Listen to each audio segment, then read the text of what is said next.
Hi there, and welcome to another edition of Israel Explained. Why is Trump talking directly to Hamas edition? So we've got a lot to cover here. This is a, shall we say, unexpected phenomenon, or if you don't trust Trump all that much, a very expected phenomenon of Trump undercutting Israel, talking to Hamas directly without Israeli approval.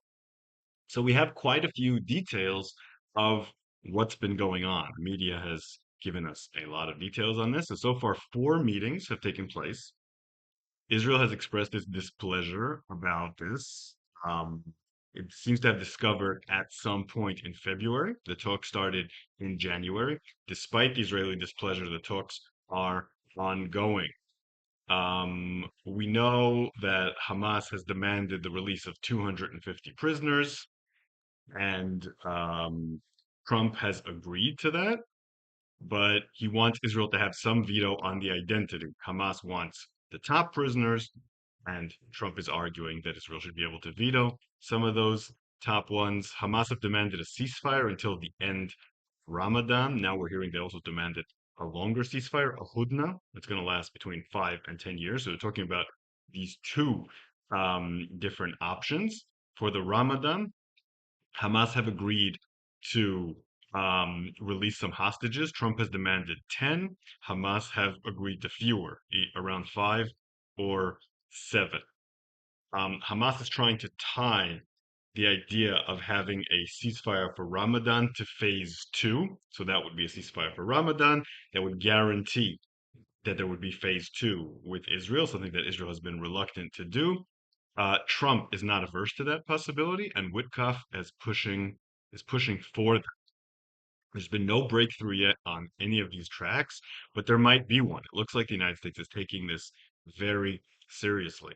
And the details make it clear that Trump was making concessions in Israel's name before Israel even knew that these talks were taking place, and that he's continuing to make concessions after Israel knows and opposes the existence of these talks. So let's look a little at the main factors of what's going on, this deal that's brewing between Hamas and Trump administration without Israel's agreement. So Hamas, after seeing that there was some progress over this Ramadan ceasefire, offered a 5 to 10 year ceasefire deal to the US. Those kind of ceasefires, midterm ceasefires, I would call them, not long term, not short term, are called hudnas in Arabic, and that's what they offered. In exchange for this 5 to 10 year ceasefire, Hamas has proposed releasing all the hostages, but also um, that Israel would release all of the prisoners. Hamas has said that they will disarm during this period. So this is kind of similar to that second stage negotiation that's going on in Doha. The U.S. would help ensure that there's no more tunnels or military activity, and Hamas would step back from military involvement in Gaza. The person who is running these talks right now isn't Witkoff, but it's U.S. envoy for the hostages, Adam Bowler. He's conducted those four meetings with Hamas, with Khalil el-Haya. He said that those talks were, quote, very productive. He stated that those meetings were approved by President Trump. He focused on releasing American hostages, he said, like Don Alexander, but we know that what he talked about went far beyond that for a 5, 10 year hudna or a Ramadan ceasefire, discussing those two tracks, which are not necessarily mutually exclusive. One can lead to the other. Bowler said that this could lead within weeks to progress regarding Gaza and the hostages.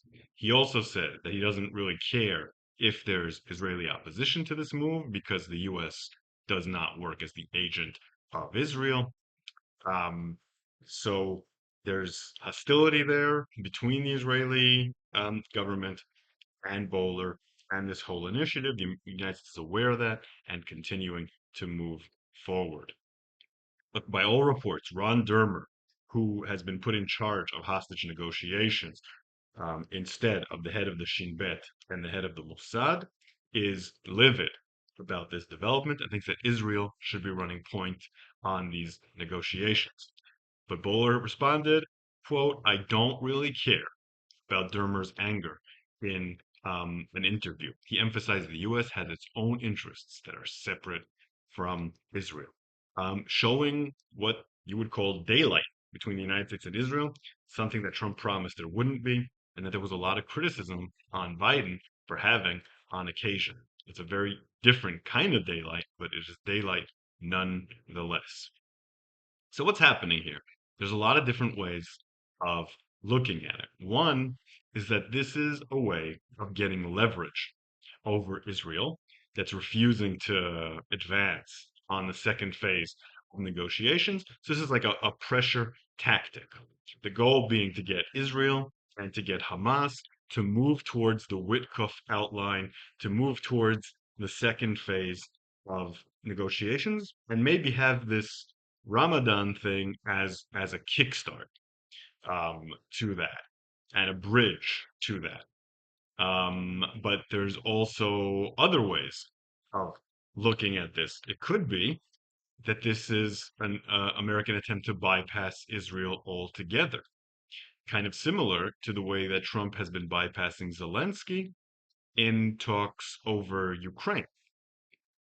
And that would involve reaching a deal, especially this long-term 5 to 10 year deal, which would keep Hamas in power um, without Israel's approval. And that could be because Russia and Qatar have undue influence on Trump. It could be because Trump wants to win the Nobel Prize. It could be because he wants to keep his elections promise to end wars. Whatever it is, that is what Trump might mean when he says that there's a difference, that there's daylight between Israel and the United States, or when his envoy says that they aren't representatives of Israel in all this. And you can see some similarities indeed to the situation in Ukraine. Trump is using pressure tactics, high pressure negotiation strategies in both conflicts. He's giving ultimatums. Um, for example, the ultimatum to open the gates of hell on Hamas, which, by the way, was not followed. And also, when he released that tweet that said Shalom Hamas, that tweet came out after Israel had leaked that um, there were talks directly between Hamas and the United States, something that the United States was trying to keep secret. So that was an attempt to sort of cover up over that leak. And of course, bypassing local leadership.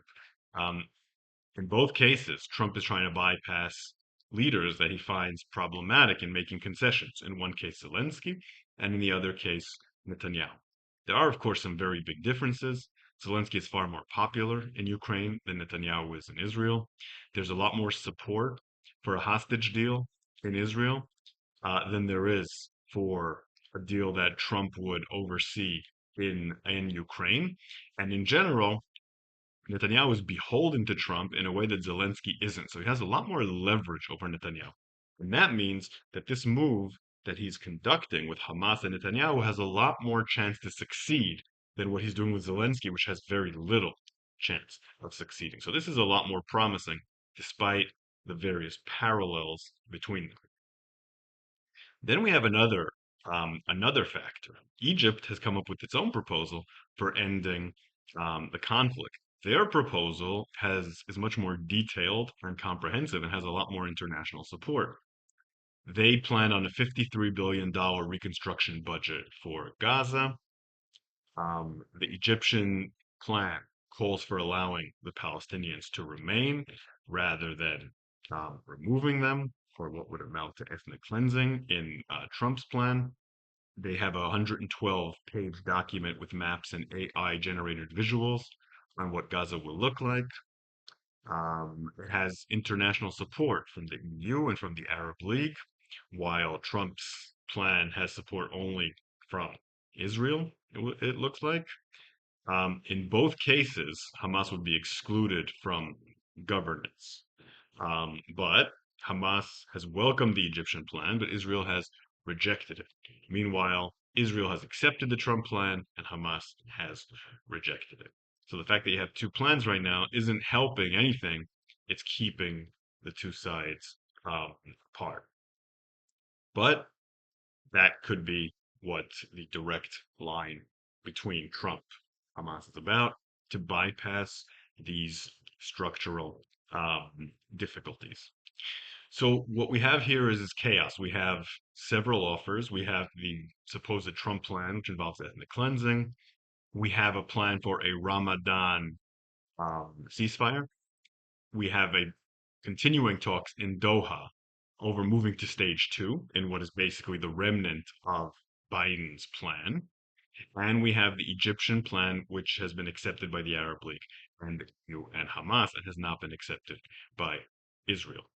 Um, it looks like Trump is just throwing everything onto the wall and seeing what will stick. But he's shown that he is absolutely willing to bypass Netanyahu and get things going and rely on the fact that Netanyahu is very much dependent on Trump for him not to stand up to those moves.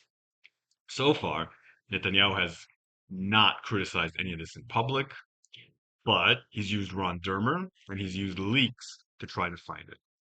Question becomes, will he acquiesce and go along, especially if Trump makes concessions to Hamas that he does not want to make? As usual, Trump has completely taken the Apple card, turned it over, and um, now there is complete and total chaos. But one thing is for sure, Trump has broken the taboo of talking directly to Hamas. Now there is a direct line between Trump and Hamas. There's also a direct line between Trump and Iran. And there's going to be a lot of diplomatic developments that could challenge the basis of the U.S. Israeli relationship. And I'll be here to report when that happens. So if you like what I do here, consider supporting me on Patreon. Consider supporting my Substack, The Grand Scheme. Listen to my history podcast, the History of the Land of Israel podcast. And I will see you here the next time something interesting happens.